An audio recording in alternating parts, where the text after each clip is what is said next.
ต้นมะขามยักษ์เย็นดีขนาดเย็นดีขนาดเจ้านั่งไปพอเราอ่อนเนี่ยการจะรับว่ะอาการสุดยอดเลยการเย็นสบายสุดยอดกำลังตัดดีๆอยู่เลยหล่นขึ้นบกก็บดตาน่ะรถมันคู่มันก็ไม่จะตัดได้เนี่ยต้นกระเดกอย่างเดิมเดี๋ยวเขาก็ต้องตัดเหมือนเดิมนั่นแหละ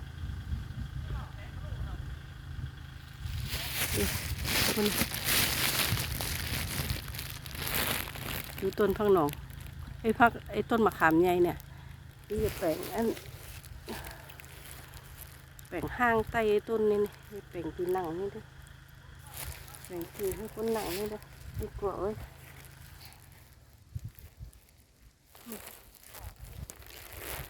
บรรยากาศดีเวอร์